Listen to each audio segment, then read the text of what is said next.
হাসিনার নির্দেশে বন্ধ করা হয়েছিল ইন্টারনেট। তদন্ত সংস্থাকে জানিয়েছেন পলক।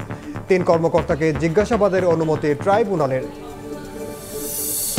সব দলের সঙ্গে আলোচনা করে ভোটের সময়সীমা নির্ধারণের আহ্বান মির্জা ফখরুলের। নির্বাচন নিয়ে প্রধান উপদেষ্টা ও প্রেস সচিবের বক্তব্যে হতাশা। এবং নির্বাচন কমিশনে এনআইডি সেবায় সক্রিয় দালাল চক্র। দুদকের অভিযানে মিলেছে ঘুষ লেনদেনের প্রমাণ, আটক 2 জড়িত কর্মকর্তারাও।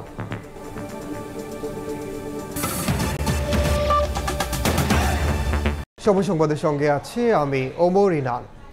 অন্য প্রসঙ্গ, গণহত্যা ধামাচাপা দিতেই শেখ হাসিনার নির্দেশে বন্ধ করা হয়েছিল ইন্টারনেট। সাবেক তথ্য প্রযুক্তি প্রতিমন্ত্রী জুনায়েদ আহমেদ পলককে তদন্ত সংস্থার জিজ্ঞাসাবাদের পর জানালেন ট্রাইব্যুনালের চিফ প্রসিকিউটর তাজুল ইসলাম। এদিকে সকালে আন্তর্জাতিক অপরাধ ট্রাইব্যুনালে হাজির করা হয় সাবেক আইজিপি চৌধুরী আবদুল্লাহ আল মামুন, সাবেক সেনা কর্মকর্তা জিয়াউল আহসান সহ 8 জনকে। এর মধ্যে মামুন সহ 3 জনকে একদিন করে জিজ্ঞাসাবাদের অনুমতি দিয়েছেন ট্রাইব্যুনাল। মুঠোফোন ও ইন্টারনেট সেবা বিঘ্ন হয়েছে। 18 ডিসেম্বর জুলাই আগস্টের গণহত্যার মামলায় পলককে জিজ্ঞাসাবাদ করে ট্রাইব্যুনালের তদন্ত সংস্থা। সেখানেই পলক স্বীকার করেন শেখ হাসিনা স্বয়ং ইন্টারনেট বন্ধ করতে বলেছিলেন। এ সংক্রান্ত একটি হোয়াটসঅ্যাপ গ্রুপের কথোপকথনও হাতে এসেছে তদন্ত সংস্থার। চিফ প্রসিকিউটর বলছেন, গণহত্যা ধামাচাপা দিতেই বন্ধ করা হয়েছিল ইন্টারনেট বন্ধের যে নাটক করা হয়েছিল সেটি কোনো দুর্ঘটনা ছিল না। কোন টাওয়ারে আগুন লেগেছে এগুলোর কোনো ব্যাপারই ছিল না। সরাসরি প্রধানমন্ত্রীর কাছ থেকে নির্দেশনা আসার পরে তথ্য প্রতিমন্ত্রী নির্দেশ দিয়ে আইআইজি ইন্টারন্যাশনাল ইন্টারনেট গেটওয়ে, এই গেটওয়েদের একটা হোয়াটসঅ্যাপ গ্রুপ খোলা হয়। সেই গ্রুপে সরাসরি নির্দেশ দেওয়া হয় ইমিডিয়েটলি ইন্টারনেট শাটডাউন করো, এবং তাদেরকে এটা এনশিওর করতে বলা হয় যে করার পরে আবার জানাও যে ইট ইজ ডান। বৃহস্পতিবার ট্রাইব্যুনালে হাজির করা হয় সাবেক আইজিপি আবদুল্লাহ আল মামুন, সাবেক সেনা কর্মকর্তা জিয়াউল আহসান সহ 8 জনকে। এর মধ্যে মামুন সহ 3 জনকে একদিন করে জিজ্ঞাসাবাদের অনুমতি দিয়েছেন বিশেষ ট্রাইব্যুনাল। মামলার পরবর্তী তারিখ ধার্য করা হয়েছে 20 ফেব্রুয়ারি। অন্য মামলায় অনেক আসামি জেলে থাকলেও তাদের কেন ট্রাইব্যুনালের মামলায় গ্রেফতার দেখানো হচ্ছে না তার ব্যাখ্যাও দেন চিফ প্রসিকিউটর। জিজ্ঞাসাবাদের প্রধান উদ্দেশ্য হচ্ছে তাদের কাছে সংরক্ষিত যে সমস্ত তথ্যাদি আছে এবং তাদের ব্যাপারে আমরা তদন্ত সংস্থা যে সমস্ত তথ্যাদি পেয়েছে সেগুলো যাচাই করা, সেগুলোর ব্যাপারে তাদের বক্তব্য গ্রহণ, তাদের মোবাইল ফোনগুলো চেক করা, মোবাইল ফোনের মধ্যে সেগুলো ফরেন্সিক করা, সেগুলোর জন্য সেগুলোকে চাওয়া। এই বিষয়গুলোর মাধ্যমে আমরা তদন্তে প্রাপ্ত তথ্যাদি ক্রস চেক করা এবং তাদের বক্তব্যটা জানা। আমরা যদি হাজার হাজার আসামিকে আমাদের আওতাভুক্ত করি তাহলে মূলত যাদের নেতৃত্বে এই গণহত্যা এবং মানবতা বিরোধী অপরাধ হয়েছে তাদের বিচার কার্য বিঘ্নিত হবে।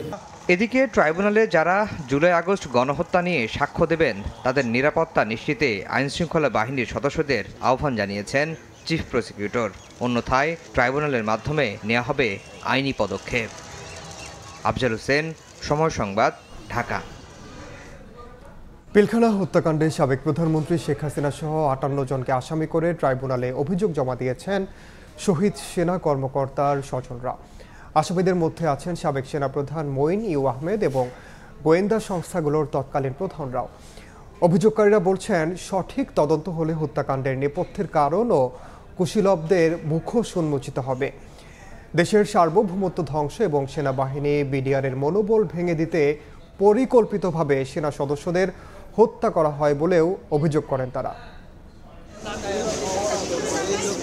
তৎকালীন বিডিআর সদর দপ্তর পিলখানায় বর্বরচিত হত্যাকাণ্ডের নেপথ্যের কারণ কি, কুশীলবী বা কারা? 15 বছরেও মেলেনি এর জবাব। নিহত 57 সেনা কর্মকর্তার পরিবার এবার তাই দ্বারস্থ হলেন আন্তর্জাতিক অপরাধ ট্রাইব্যুনালের। শহীদ পরিবারের সদস্যদের অভিযোগ, হত্যাকাণ্ডের নেপথ্যে ছিল দেশি বিদেশি শক্তি, ইন্ধন ছিল আওয়ামী লীগ সরকারের, পরিকল্পনা ছিল দুই বাহিনীর মনোবল ধ্বংস করা, হুমকির মুখে ফেলা দেশের সার্বভৌমত্বকে। পরিকল্পিত হত্যাকাণ্ডই বলবেন, হত্যাকাণ্ডই যেন হেডলাইন হয়, এটা আমার জোর দাবি। আমি জানি না আমার হাজবেন্ডের লাশটা কোথায় গেল এবং কি করা হলো তার লাশের সাথে। আমাকে একটা মিথ্যা কবর দেওয়া হয়েছে, আর আমি যতবারই এটার জন্য প্রতিক্রিয়া জানিয়েছি আমাকে বলা হয়েছে আমার হাজবেন্ডকে দেশদ্রোহী করা হবে। আমরা বিশ্বাস করি যে আমরা এটা বিচার পাবো এবং সেই ষড়যন্ত্রকারীদেরকে সবাই দেখতে পাবেন, আমরা দেখতে পাবো, সবার সম্মুখে তাদেরকে নিয়ে আসা হোক। কোনো শক্তি কুশীলবদের বিচার ঠেকাতে পারবে না বলেও হুঁশিয়ারি দেন শহীদ সেনা পরিবারের সদস্যরা। আমাদেরকে এখনো দেশবাসী জিজ্ঞাসা করে যে ভাই বেগম জিয়ার বাড়ি কি তোমাদেরকে দেওয়া হয়েছে? এই মিডিয়ার সামনে আমি বলবো আমাদেরকে বেগম জিয়ার ওইখানকার কোনো জায়গা আমাদেরকে দেওয়া হয় নাই, এটা মিথ্যাচার ছিল। আইন পড়েছি একমাত্র একটা কারণেই যে আমাদের বাবার বিচার আমরা চাই এবং আমাদের বাবার বিচার করে ছাড়বো। বিশ্বাস আমরা বিজয় হব ইনশাল্লাহ, আর কোন ষড়যন্ত্রকারী আমাদের থামায় রাখতে পারবে না ইনশাল্লাহ। বৃহস্পতিবার পিলখানা হত্যায় জড়িত থাকার অভিযোগে সাবেক প্রধানমন্ত্রী শেখ হাসিনা, তৎকালীন সেনাপ্রধান মইনুল আহমেদ সহ 58 জনকে আসামি করা হয়েছে। এ তালিকায় রয়েছেন ওই সময়ের গোয়েন্দা বাহিনীর প্রধান ও আওয়ামী লীগ নেতারাও। তৎকালীন প্রধানমন্ত্রী শেখ হাসিনা, তার নিরাপত্তা উপদেষ্টা তারিক সিদ্দিকী, তৎকালীন আইনমন্ত্রী সহ তৎকালীন ইন্টেলিজেন্সের যারা প্রধানগণ ছিলেন, দায়িত্বরত ছিলেন, সেনাপ্রধান ছিলেন, তারা এখানে আসামি হিসেবে। পিলখানা ট্র্যাজেডি তদন্তে সরকার কমিশন গঠন করলে জড়িতদের মুখোশ উন্মোচিত হবে বলেও মনে করেন শহীদ পরিবারের সদস্যরা। আফজাল হোসেন, সময় সংবাদ, ঢাকা। নির্বাচন নিয়ে প্রধান উপদেষ্টা এবং প্রেস সচিবের বক্তব্য পরস্পর বিরোধী দাবি করে হতাশা প্রকাশ করেছেন বিএনপি মহাসচিব মির্জা ফখরুল ইসলাম আলমগীর। সব দলের সঙ্গে আলোচনা করে ভোটের সময়সীমা নির্ধারণের আহ্বান জানিয়েছেন তিনি। সকালে গুলশানে সংবাদ সম্মেলনে বক্তব্য রাখেন দলটির জ্যেষ্ঠ নেতারা। 2025 সালের শেষের দিকে নির্বাচন অনুষ্ঠান হয়তো সম্ভব হবে। প্রত্যাশিত মাত্রার সংস্কার যোগ করি তাহলে অন্তত আরও 6 মাস অতিরিক্ত সময় লাগতে পারে। ইলেকশন হচ্ছে 2026-এর জুনের 30 তারিখের মধ্যে। জাতীয় সংসদ নির্বাচনের সম্ভাব্য সময় নিয়ে প্রধান উপদেষ্টা এবং প্রেস সচিবের বক্তব্য দেওয়ার দুদিনের মাথায় আনুষ্ঠানিক প্রতিক্রিয়া জানালো বিএনপি। সকালে গুলশানে বিএনপি চেয়ারপারসনের কার্যালয়ে সংবাদ সম্মেলন করা হয়। মূলত দলের শীর্ষ পর্যায়ে নেয়া সিদ্ধান্তগুলো জানান নেতারা। এ সময় মির্জা ফখরুল ইসলাম আলমগীর বলেন, নির্বাচনের সময়সীমা নিয়ে ডক্টর মোহাম্মদ ইউনূস এবং প্রেস সচিবের পরস্পর বিরোধী বক্তব্যে বিএনপি হতাশ।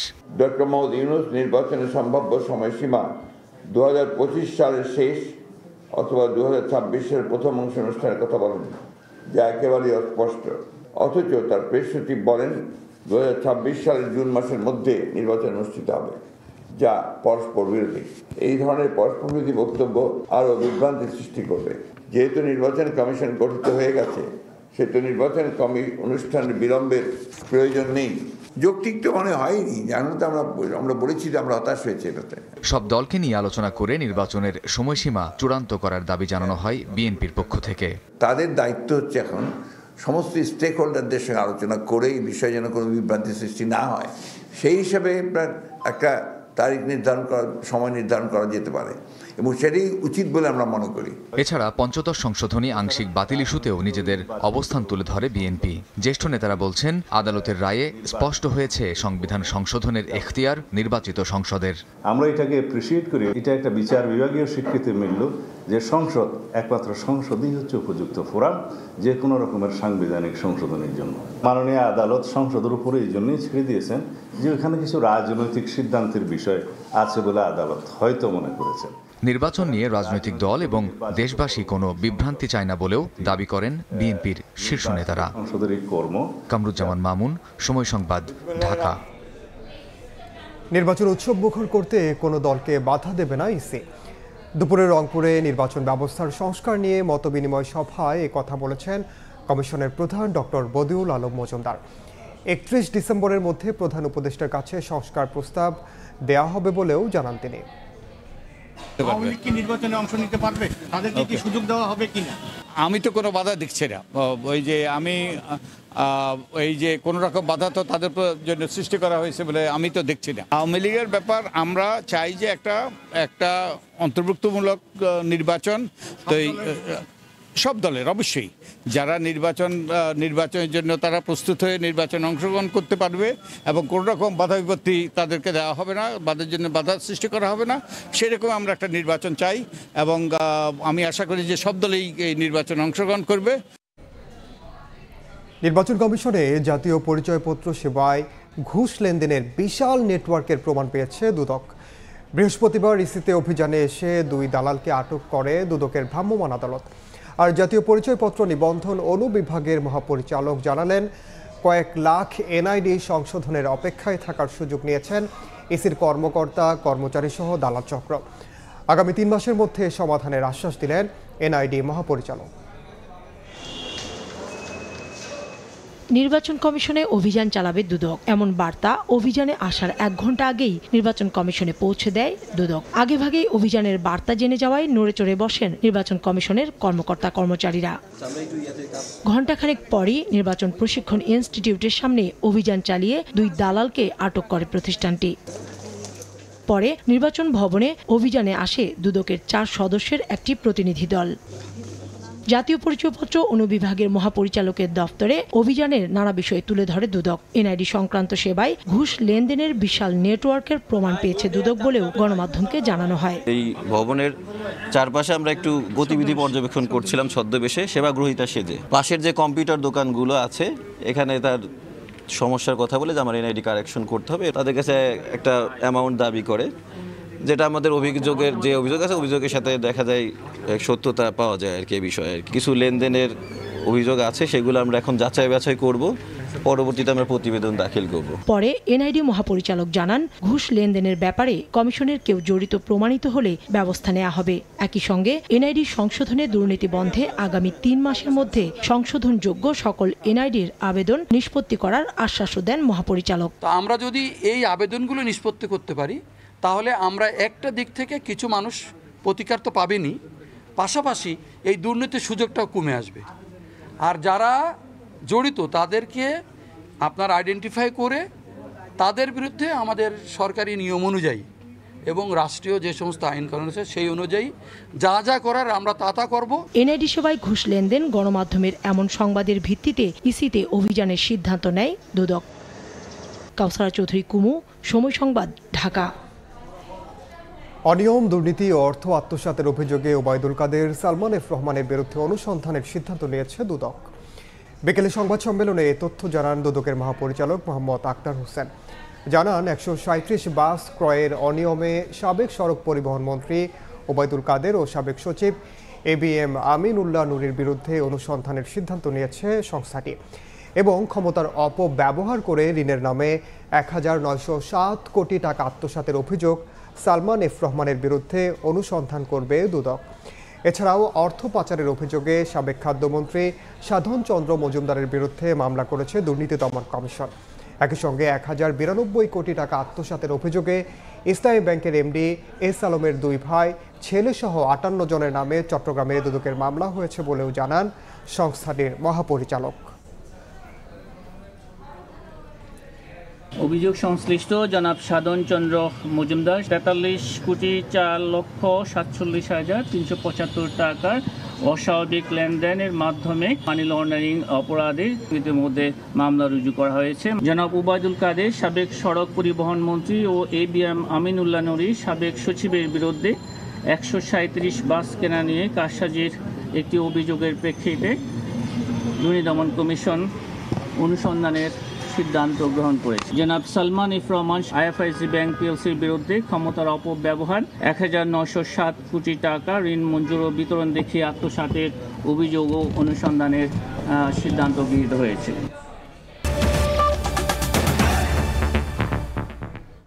গণ অভ্যুত্থানের দাবি সুষ্ঠু ও নিরপেক্ষ নির্বাচনের মাধ্যমে গণতান্ত্রিক সরকার প্রতিষ্ঠা, তবে এক্ষেত্রে বেশি দেরি কাম্য নয় বলে মন্তব্য করেছেন নাগরিক ঐক্যের সভাপতি মাহমুদুর রহমান মান্না। সকালে গণতন্ত্র মঞ্চের আয়োজনে সংবাদ সম্মেলনে বেশ কটি রাজনৈতিক দলের প্রতিনিধি বক্তব্য রাখেন। সরকারের করণীয় নিয়ে বিভিন্ন পরামর্শ তুলে ধরেন তারা। মঞ্চের বক্তব্য এবং বৃহস্পতিবার সকালে ঢাকার তোপখানায় সংবাদ সম্মেলন করে গণতন্ত্র মঞ্চ। বেশ কয়েকটি রাজনৈতিক দলের প্রতিনিধিরা সাম্প্রতিক নানা বিষয়ে তাদের অবস্থান তুলে ধরে গণমাধ্যমে। তবে এতে প্রধান আলোচ্য বিষয় ছিল প্রধান উপদেষ্টার ভাষণ ইস্যু। এই অভ্যুত্থানের সাথে জড়িত ছিলেন নেতৃত্ব। নির্বাচনের সময় নিয়ে স্পষ্ট বার্তা দেয়ায় সরকারকে সাধুবাদ জানালেও প্রয়োজনীয় সংস্কারের শেষে নির্বাচন আয়োজনে মত দেন বেশিরভাগ নেতা। আমরা শুধুমাত্র সরকার বদলের লড়াই করছি না, আমরা সমাজ বদলের লড়াই করছি, রাষ্ট্রের গুণগত রূপান্তরের লড়াইয়ের সাথে আমরা আছি। কর্তৃত্ববাদী সরকারের পুনরাবৃত্তি রোধে তত্ত্বাবধায়ক সরকারের পুনর্বহালের দাবি ওঠে সংবাদ সম্মেলনে। জনগণের মতামতকে উপেক্ষা করে এর আগে সমস্ত রাজনৈতিক দলগুলোর মতামতকে পদদলিত করে তারা সংবিধান থেকে তত্ত্বাবধায়ক ব্যবস্থা পঞ্চদশ সংশোধনের ভেতর দিয়ে তারা আসলে তুলে দিয়েছিল। মুগ্ধ আবু সাঈদেরা শুধু নির্বাচনের জন্য জীবন দেয় নাই, এই আন্দোলনে যারা শরিক ছাত্র জনতা এরা কোনো রাজনৈতিক দলের সেই রকম কোনো সদস্য ছিল না, কিন্তু তারা এইটুকু বুঝতো যে পদ্ধতিতে এই স্বৈর শাসক বাংলাদেশটাকে শোষণ শাসন করেছে সেই পদ্ধতিতে আগামীতে চলবে না।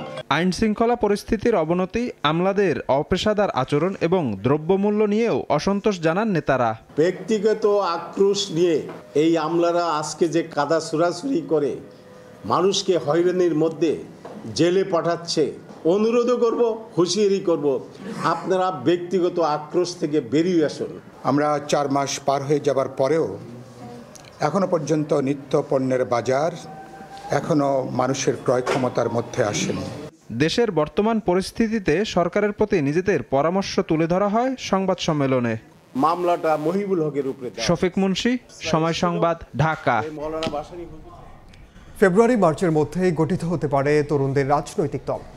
জাতীয় নাগরিক কমিটির মুখপাত্র জানান, গণ অভ্যুত্থানের আকাঙ্ক্ষা পূরণেই রাজনীতির মাঠে নামছেন তারা। নেতৃত্বে আসতে পারে নাগরিক কমিটি ও বৈষম্য বিরোধীদের পরিচিত মুখ। সংগঠক হান্নান মাসউদ জানিয়েছেন, দল হলেও বিলুপ্ত হবে না দুই সংগঠন। একজন বিশ্লেষকের মতে, মানুষের আস্থা অর্জনে নতুন দলকে স্পষ্ট করতে হবে আদর্শিক অবস্থান। হাসান ওয়ালির রিপোর্টে বিস্তারিত। জুলাই আগস্ট অভ্যুত্থানে রাজপথে নেমে আসেন ছাত্র, শ্রমিক, দিনমজুর থেকে শুরু করে সাধারণ মানুষ। শ্রেণী বৈষম্য ভুলে কাঁধে কাঁধ মিলিয়ে স্বৈরাচার হটানোর আন্দোলনে ছিলেন নির্ভীক। 5 আগস্ট শেখ হাসিনার পতনের পর এদের অনেকেই সম্পৃক্ত হন রাজনৈতিক কর্মকাণ্ডে। দেশব্যাপী চাউর হয় শিক্ষার্থীদের নেতৃত্বে আসছে রাজনৈতিক দল। দেশের সর্বস্তরের জাতীয় নাগরিক কমিটি আত্মপ্রকাশ করে আন্দোলনকারীদের নেতৃত্বে। 147 সদস্য বিশিষ্ট কেন্দ্রীয় কমিটি ছাড়াও এখন পর্যন্ত দেশের 67টি থানা ও উপজেলায় প্রতিনিধি কমিটি করেছে সংগঠনটি। একই সঙ্গে সারা দেশের শিক্ষার্থীদের একত্রিত করছে বৈষম্য বিরোধী ছাত্র আন্দোলন। এখন পর্যন্ত দেশের 17টি জেলা, 3টি মহানগর, 1টি বিশ্ববিদ্যালয় ও 1টি পলিটেকনিক ইনস্টিটিউটে ইয়াং ফেসকে আনার জন্য এটা খুবই গুরুত্বপূর্ণ। সামান্তে শারমিন, তরুণ এই মুখ, মুখপাত্রের দায়িত্ব পালন করছেন নাগরিক কমিটির। চোখে মুখে স্বপ্ন, তারুণ্যের আকাঙ্ক্ষা বাস্তবায়নের। অভ্যুত্থান তাদেরকে যেই এক্সপিরিয়েন্স, যেই অভিজ্ঞতার মধ্যে দিয়ে নিয়ে গেছে, তার মধ্যে দিয়ে তার একটা মূলগত চরিত্রের একটা মূলগত পরিবর্তন ঘটেছে। এই পরিবর্তনের মধ্যে দিয়ে তারা আসলে বাংলাদেশে যে নতুন সম্ভাবনা আছে সেখানে পার্ট প্লে করতে চান। অভ্যুত্থানের প্রত্যেকটা মানুষকে খুঁজে বের করা, যারা নিজেদের প্রাণ ভয় বাদ রেখে তারা নিজেদেরকে বিলিয়ে দেওয়ার জন্য মাঠে নেমেছিল, সেই মানুষগুলোকে আমরা খুঁজছি, সেই তরুণ নেতৃত্ব আমরা খুঁজছি। 24 অভ্যুত্থানের নেতৃত্ব দেওয়া বৈষম্য বিরোধী ছাত্র আন্দোলন এবং পরে গঠিত নাগরিক কমিটি বিলুপ্ত করার পরিকল্পনা নেই শিক্ষার্থীদের। দুই সংগঠনের পরিচিত মুখগুলোকে দেখা যেতে পারে নতুন দলে। কেউ যদি নাগরিক কমিটিতে চলে যেতে চায় বা যে রাজনৈতিক দলটি হবে সেই রাজনৈতিক দলে চলে যেতে চায়, সেই ক্ষেত্রে এখান থেকে পদত্যাগ করে তাদেরকে যেতে হবে। আর যারা থাকবে তারা এটাকে বিপ্লবের প্রতীক হিসেবে, বিপ্লবের সিম্বল হিসেবে এটাকে ধারণ করবে, একতার জায়গা হিসেবে এটাকে ধারণ করবে। জাতীয় নাগরিক কমিটি থাকবে এবং সেই সাথে একটি নতুন রাজনৈতিক দলও থাকবে, এবং আমরা মনে করি যে অসংখ্য নতুন রাজনৈতিক দল হওয়া উচিত এবং তরুণদের নেতৃত্বে আসা উচিত। বাংলাদেশে নতুন রাজনৈতিক দল গঠন নতুন কোনো বিষয় নয়। কখনো আওয়ামী লীগ, আবার কখনো বিএনপি ভেঙে অনেকেই চেষ্টা করেছেন। আবার নিকট অতীতে কোটা আন্দোলন ও পরে ডাকসুর ভিপি হয়েও দল গঠনের ঘটনা ঘটেছে। রাজনীতিতে এদের প্রভাব কতটা সে নিয়ে আছে প্রশ্ন। এই দলগুলো ওই অর্থে, তবে সাম্প্রতিক প্রেক্ষাপট পুরোই ভিন্ন। স্বৈরাচার বিরোধী ঐতিহাসিক গণ অভ্যুত্থান এবং রাজনীতির মাঠ থেকে আওয়ামী লীগের পলায়ন তৈরি করেছে নতুন বাস্তবতা। এখন একটা দল যদি আবার নতুন করে বাংলাদেশে দাঁড়াতে হয় তাহলে খুব সিম্পল, একেবারে সাদামাটা ইয়েতে তাদেরকে আওয়ামী লীগ, বিএনপি যে দুটো প্রধান রাজনৈতিক দল বাংলাদেশে, বা জামাতে ইসলামী, এদের একটা আদর্শিক প্ল্যাটফর্মের জায়গাটা ভিন্ন ভিন্ন, সেরকম একটা আদর্শিক জায়গা থাকতে হবে। এই মুহূর্তে নির্বাচন কমিশনে নিবন্ধিত রাজনৈতিক দলের সংখ্যা 48টি, যার কয়েকটি নিবন্ধিত হয়েছে 5 আগস্টের পর। হাসান ওয়ালি, সময় সংবাদ, ঢাকা। জুলাই বিপ্লবে অংশ নেওয়া শিক্ষার্থীদের উপর গুপ্ত হত্যা চালানো অপরাধীদের 48 ঘন্টার মধ্যে গ্রেফতারের দাবি জানিয়েছে ইনকিলাব মঞ্চ। দুপুরে ঢাকা বিশ্ববিদ্যালয়ের মধুর ক্যান্টিনে সংবাদ সম্মেলনে মঞ্চের মুখপাত্র শরীফ ওসমান হাদি বক্তব্য দেন। তিনি বলেন, গেল কয়েকদিনে জুলাই অভ্যুত্থানে সক্রিয় শিক্ষার্থীসহ অন্তত 5 জন মারা গেছেন। তাদের অভিযোগ, বেসরকারি বিশ্ববিদ্যালয় শিক্ষার্থীদের টার্গেট করে হত্যা করা হচ্ছে। এসব হত্যাকাণ্ডে আওয়ামী লীগ জড়িত বলেও দাবি ইনকিলাব মঞ্চের। বিভিন্ন জায়গায় গুপ্ত হত্যা চললেও সরকারের কোনো প্রতিক্রিয়া না থাকায় ক্ষোভ ছাড়েন মঞ্চের নেতারা।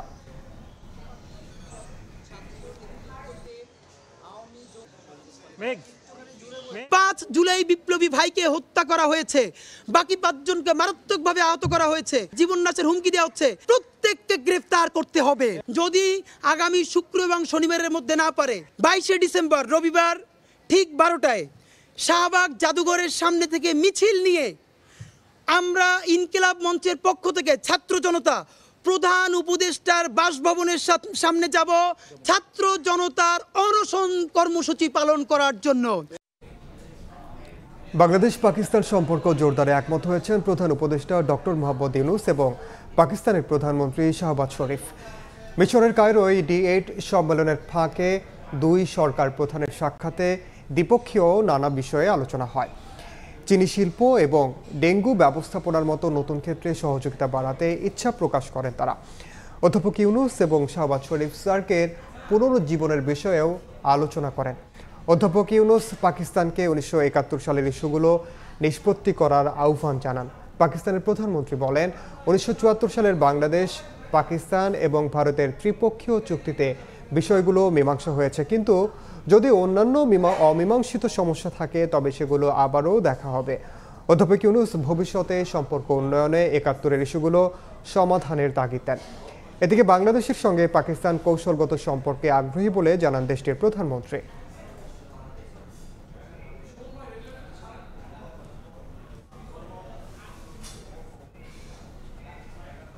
রোহিঙ্গাদের নিরাপদ প্রত্যাবাসনে রাখাইনে স্থিতিশীলতা দেখতে চায় বাংলাদেশ। মিয়ানমারের সংকট নিয়ে থাইল্যান্ডের রাজধানী ব্যাংককে আয়োজিত একটি বিশেষ পরামর্শ সভায় কথা জানান পররাষ্ট্র উপদেষ্টা তৌহিদ হোসেন। বৃহস্পতিবার থাই পররাষ্ট্রমন্ত্রী মারিস সাংজিয়ামপংসার সভাপতিত্বে অনুষ্ঠিত এই বৈঠকে উপস্থিত ছিলেন মিয়ানমারের উপপ্রধানমন্ত্রী এবং পররাষ্ট্রমন্ত্রী ও থান সোয়ে।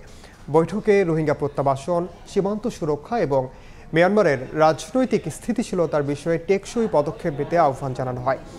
এ সময় পররাষ্ট্র উপদেষ্টা তৌহিদ হোসেন মিয়ানমারের শান্তি, স্থিতিশীলতা ও গণতন্ত্র প্রতিষ্ঠার পাশাপাশি রোহিঙ্গাদের নিরাপদে ও সম্মানের সঙ্গে ফেরার উপযোগী পরিবেশ নিশ্চিত করা বাংলাদেশের স্বার্থে অত্যন্ত গুরুত্বপূর্ণ বলে উল্লেখ করেন। অচিরেই কেটে যাবে ইজতেমা ময়দানে সমাবেশ করার নিষেধাজ্ঞা। ইজতেমাও হবে যথাসময়ে। দুপুরে মুন্সিগঞ্জে এক অনুষ্ঠানে কথা জানান স্বরাষ্ট্র উপদেষ্টা জাহাঙ্গীর আলম চৌধুরী। বলেন, ইজতেমা ঘিরে সহিংসতাকারীদের ছাড় দেওয়া হবে না। নিষেধাজ্ঞা খুব তাড়াতাড়ি কেটে যাবে। আপনি জানেন এখন পরিস্থিতি মোটামুটি নর্মাল হয়ে গেছে। বিশ্ব ইজতেমার যে ডেট আছে জুবাইরপন্থীতে ওইটা ওই ডেটই আমি আশা করবো যে ওই ডেটই হয়ে যাবে। আল্লাহ দিলে কোনো অসুবিধা হবে না। এখানে আমাদের পজিশন হলো যারা অপরাধ করছে তারা অপরাধীরা শাস্তির আওতায় আসতেই হবে। তার ক্ষেত্রে কোনো ধরনের ছাড় দেওয়া হবে না। রাষ্ট্র সংস্কারে 31 দফা বাস্তবায়নে বিএনপির কর্মশালায় ভার্চুয়ালি যুক্ত হয়ে বক্তব্য রাখছেন দলটির ভারপ্রাপ্ত চেয়ারম্যান তারেক রহমান। সরাসরি যাচ্ছে সেখানে। বিএনপির নেতা, প্রিয় সহকর্মীবৃন্দ, আসুন আজকে আমরা 31 দফা নিয়ে আলোচনা করেছি, জেনেছি, বুঝেছি। এটি আমাদেরকে মানুষের কাছে নিয়ে যেতে হবে, মানুষকে বোঝাতে হবে। একই সাথে আমাদেরকে এখন প্রস্তুত হতে হবে, প্রত্যেককে নিজেকে প্রস্তুত করতে হবে এই 31 দফা বাস্তবায়নের জন্য। 31 দফা বাস্তবায়নের জন্য আজ আপনি ওখানে বসে আছেন, আমি এখানে বসে আছি, আমরা এই দুনিয়াতে আছি, এই দেশে আছি। দুদিন পরে তো আমরা থাকবো না। কে থাকবে? আমাদের ভবিষ্যৎ প্রজন্ম থাকবে, আমাদের সন্তানেরা থাকবে। গার্জিয়ান হিসাবে আপনার দায়িত্ব আপনার ভবিষ্যৎ প্রজন্ম, আপনার সন্তানের জন্য। আপনার সন্তান বলতে শুধু নিজের সন্তান বোঝাচ্ছি না, আপনার সন্তান বলতে আপনার সন্তানের বয়সী বাংলাদেশের সকল ভবিষ্যৎ প্রজন্মকে বোঝাচ্ছি। তাদের জন্য একটি নিরাপদ, রাজনৈতিকভাবে, অর্থনৈতিকভাবে একটি নিরাপদ বাংলাদেশ গড়ে তুলতে হবে। আপনাদেরকে, আমাদের সকলকে গড়ে তুলতে হবে। আসুন আমরা নিজেদেরকে তার জন্য প্রস্তুত করি। সহকর্মীবৃন্দ, এই প্রস্তুতি কিন্তু খুব সহজ ব্যাপার নয়। এই প্রস্তুতি অত্যন্ত কঠিনভাবে প্রস্তুতের, এটা অনেক কঠিন কাজ। কাজেই সেই কঠিন কাজটি জন্য আমাদেরকে প্রস্তুত হতে হবে। আমি দৃঢ়ভাবে বিশ্বাস করি বাংলাদেশ জাতীয়তাবাদী দলের প্রত্যেকটি নেতা কর্মী এই দায়িত্ব পালনে প্রস্তুত। এটি আমার বিশ্বাস। এখন এটি হচ্ছে প্রমাণের বিষয়। প্রমাণ আপনাদেরকে করতে হবে। নেতা দলের কর্মী হিসাবে দলের কাছে এটি আপনাদেরকে প্রমাণ করতে হবে, এবং একজন রাজনৈতিক কর্মী হিসাবে, বিএনপির কর্মী হিসাবে জনগণের সামনে আপনাদেরকে এটি প্রমাণ করতে হবে। ঢেলে সাজানো হবে জাতীয় জাদুঘর। লক্ষ্য আন্তর্জাতিক মানে উন্নীত করা, যেখানে স্থান পাবে ফ্যাসিবাদ হটানোর স্মৃতি। সচিবালয়ে এক ব্রিফিংয়ে এসব তথ্য জানিয়েছেন সংস্কৃতি বিষয়ক উপদেষ্টা মোস্তফা সরোয়ার ফারুকী। নিজ মন্ত্রণালয়ে করা সংবাদ সম্মেলনে ফারুকী বলেন, সংস্কার কোন প্রক্রিয়ায় হবে তা কমিটি নির্ধারণ করবে, তবে স্বল্প ও দীর্ঘমেয়াদী কি কি সংস্কার হচ্ছে তা মানুষকে জানানো হবে। এক প্রশ্নের জবাবে উপদেষ্টা বলেন, আওয়ামী লীগ মুক্তিযুদ্ধকে দলীয়করণ করেছে, যা এই সরকার করবে না। জুলাই অভ্যুত্থানের স্মৃতি সংরক্ষণের ব্যাপারে তিনি আরও জানান, এমনভাবে এসব স্মৃতি রক্ষা করা হবে যাতে আর কেউ এখানে ফ্যাসিস্ট হিসেবে আবির্ভূত হতে না পারে। আমার ধারণা আর এই সপ্তাহের মধ্যেই কমিটিটা পুনর্গঠন হয়ে যাবে। আতর সাহেব এটা টেক ওভার লুক আফটার করছেন।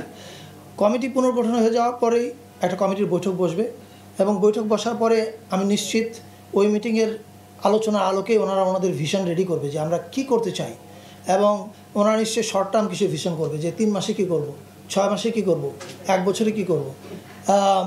অ্যান্ড আই এম শিওর এটা আপনারা জানতে পারবেন যখন এই ভিশনগুলো রেডি হয়ে যাবে, তখন আপনারা জানতে পারবেন যে আসলে ক্লিয়ার, মানুষের কাছে পরিষ্কার থাকবে যে 3 মাসে এটা হচ্ছে, 6 মাসে এটা হবে, 1 বছরে এটা হবে।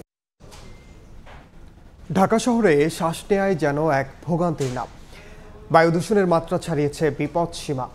পরিসংখ্যান বলছে, বিশ্বে বায়ু দূষণের কারণে বছরে 2,72,000 অপরিণত শিশু জন্মগ্রহণ করে।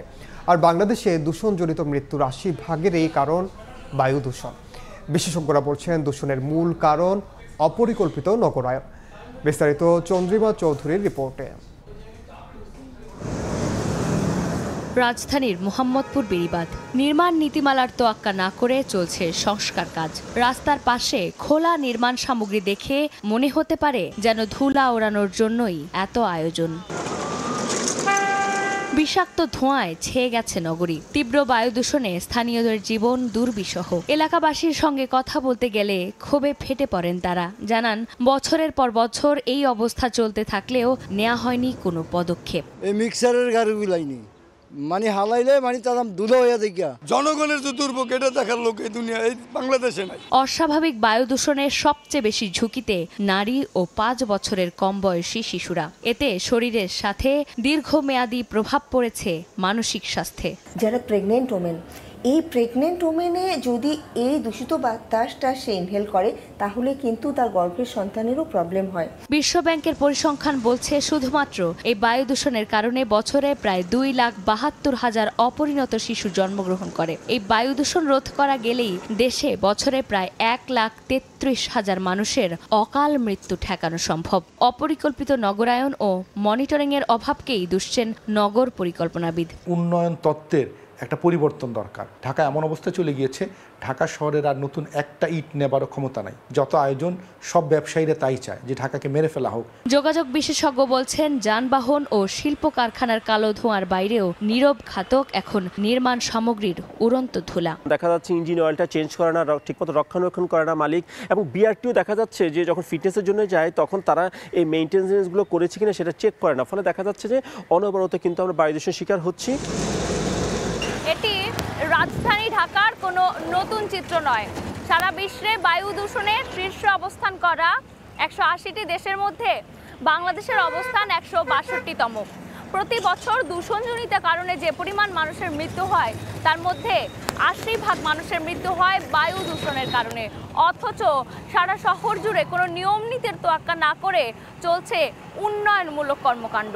পরিবেশবিদরা বলছেন, দেশে আইন থাকলেও তা প্রয়োগের সদিচ্ছার অভাবেই তার বাস্তবায়ন নেই। Laws, policy, rules, regulation is enough. আমাদের বাংলাদেশে যেটা আছে, কনস্ট্রাকশন জায়গাগুলোতে যে ম্যাটেরিয়ালগুলো ইউজ করা হয় সেগুলোকে ECR 2023-তে বলা আছে কিভাবে ঢেকে এই কাজগুলো করতে হবে। কিন্তু সেগুলো কিন্তু হচ্ছে না। পৃথিবীতে মাটি আর জলের ভাগাভাগি হলেও স্বচ্ছ আলো আর মুক্ত বায়ুর অধিকার এখনো সবার সমান। তবু ধুলায় ঢাকা এই নগরীতে বিশুদ্ধ বাতাস এক বিলাসিতা। বায়ু দূষণ রোধে পরিকল্পিত নগরায়নের কোনো বিকল্প নেই বলে মন্তব্য সংশ্লিষ্টদের। চন্দ্রিমা চৌধুরী, সময় সংবাদ, ঢাকা। ধেয়ে আসছে এবছরের প্রথম বৃষ্টি বলয়। এটি ঘূর্ণিঝড়ের রূপ না নিলেও রাজধানী সহ দেশের উপকূলীয় এলাকায় ছড়াবে মাঝারি থেকে ভারী বৃষ্টিপাত। আবহাওয়াবিদরা বলছেন লঘুচাপের প্রভাবে শীতের তীব্রতা এখন কমে এলেও তা বাড়তে পারে 25 ডিসেম্বরের পর। পৌষে শুরু হলেও শহর থেকে গায়েব শীতের রেশ। সারা দেশের তাপমাত্রা হঠাৎ করে বেড়েছে 1 থেকে 3 ডিগ্রি সেলসিয়াস পর্যন্ত। শীতের এমন বিপরীতমুখী আচরণকে আবহাওয়াবিদরা বলছেন বঙ্গোপসাগরে সৃষ্টি হওয়া লঘুচাপের প্রভাব। লঘুচাপটি এবছরের প্রথম বৃষ্টি বলয়। এটি ঘূর্ণিঝড়ে রূপ না নিলেও রাজধানী সহ দেশের উপকূলীয় এলাকায় ঝরাবে মাঝারি থেকে ভারী বৃষ্টিপাত, যা স্থায়ী হতে পারে আগামী রোববার পর্যন্ত। আপাতত এই সুস্পষ্ট লঘুচাপ আর ঘনীভূত হওয়ার সম্ভাবনা নেই এবং এখান থেকে নিম্নচাপ বা সাইক্লোন হওয়ার সম্ভাবনা আপাতত নেই। খুলনা বিভাগ, বরিশাল বিভাগ, চট্টগ্রাম বিভাগ এবং সেই সাথে ঢাকা বিভাগের যে দক্ষিণের যে অঞ্চলগুলো আছে, কোথাও কোথাও হালকা বৃষ্টি, কোথাও কোথাও মাঝে ধরনের বৃষ্টিপাতের সম্ভাবনা আছে। এদিকে লঘুচাপের প্রভাবে শীতের তীব্রতা কমে এলেও তা বাড়তে পারে 25 ডিসেম্বরের পর। কোথাও কোথাও দেখা দিতে পারে ঘন কুয়াশা। যখন বৃষ্টি শেষ হয়ে যাবে তখন তারপর থেকে কিন্তু তাপমাত্রা কমতে থাকবে, শীতের প্রকোপতা বৃদ্ধি পেতে থাকবে। তীব্র শীতের প্রভাব বয়ে যাওয়ার সম্ভাবনা আছে দু একবার, তবে মাঝে মাঝে কিন্তু ঘন কুয়াশার আবির্ভাব হবে। শীতকালে বৃষ্টিপাত কম হলেও আগামী 3 দিন বৃষ্টির পূর্বাভাস দিয়েছেন আবহাওয়াবিদরা। উম্মে হানি, সময় সংবাদ, ঢাকা। চতুর্থ কিস্তিতে ফেব্রুয়ারিতে $64 কোটি দিচ্ছে IMF। একই পরিমাণ অর্থ ছাড় হবে পঞ্চম কিস্তিতেও। অর্থ মন্ত্রণালয়ে সংবাদ সম্মেলনে সংস্থার প্রতিনিধি জানান, এর বাইরে অতিরিক্ত $75 কোটি দেওয়ার অনুরোধ করেছে বাংলাদেশ, জানিয়ে ইতিবাচক সংস্থাটি। এদিকে আর্থিক ব্যবস্থাপনা শক্তিশালী করতে $60 কোটি ঋণ সহায়তা দিয়েছে এডিবি। করোনার আঘাত, রাশিয়া ইউক্রেন যুদ্ধ, ব্যাংক খাতে লুটপাট আর অবাধে অর্থ পাচারে বিপর্যস্ত দেশের অর্থনীতি। ডলারের দাম 80 টাকা থেকে বেড়ে হয়েছে 120 টাকা। রিজার্ভও নেমেছে $200 কোটি নিচে। বেড়েছে যাপিত জীবনের ব্যয়। এমন পরিস্থিতিতে ঋণ নিতে আন্তর্জাতিক মুদ্রা তহবিল IMF-এর দ্বারস্থ হয়েছিল বাংলাদেশ। ঋণের চতুর্থ কিস্তি ছাড়ের আগে তৃতীয় পর্যালোচনা করতে সংস্থাটির 10 সদস্যের দল 3 থেকে 18 ডিসেম্বর পর্যন্ত ঢাকা সফর করেছে। সফর শেষে সচিবালয়ে আয়োজিত সংবাদ সম্মেলনে জানানো হয়, পঞ্চম কিস্তিতেও $64 কোটি পাবে Bangladesh. February 5, we have a specific date prior to issuing the papers to our board. Then by end of February, the amount of $650 million will be allocated to the authorities. I think it takes 3 days since our board to be allocated. Then beyond that, we are coming back in March, April for our fourth review, which is negotiating exactly the same amount. মূল্যস্ফীতি নিয়ন্ত্রণে না আসা, bank ব্যবস্থার উন্নয়ন ও রাজস্ব আয় না বাড়ানো সহ বিভিন্ন বিষয় তুলে ধরে বাংলাদেশের অর্থনীতি আশাব্যঞ্জক নয় বলে মন্তব্য করেন IMF প্রতিনিধি। তবে সাংবাদিকদের সঙ্গে আলাপকালে অর্থ উপদেষ্টা বলেন, IMF যতটা বলে ততটা খারাপ নয় দেশের অর্থনীতি। IMF যেটা বলছে যে ক্লাসিক্যাল এসে যে মানি প্রিন্ট করে, ওই থিওরিটা এখানে খাটবে না। এ সময় জ্বালানি উপদেষ্টা জানান, IMF বললেও বিদ্যুতের দাম বাড়ানো হবে না। দুর্নীতি বন্ধ করে উৎপাদন খরচ কমিয়ে বিদ্যুতে ভর্তুকি হ্রাস করা হবে। বিদ্যুতের অতিরিক্ত গ্যাস আছে, তাদের জন্য একটা নতুন নিয়ম করব। শুভ খান, সময় সংবাদ, ঢাকা। খেলার খবর।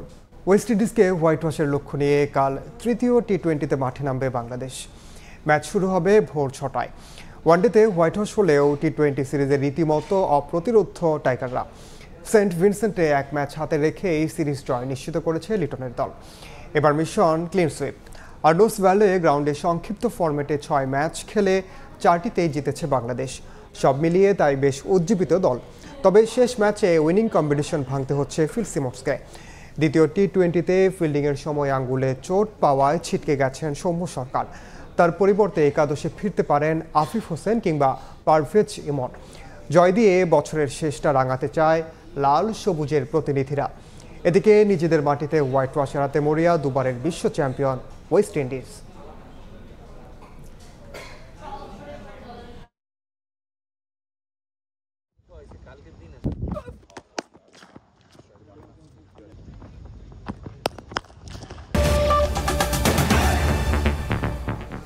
এই ছিল সময় সংবাদের সঙ্গে থাকুন সময়ের।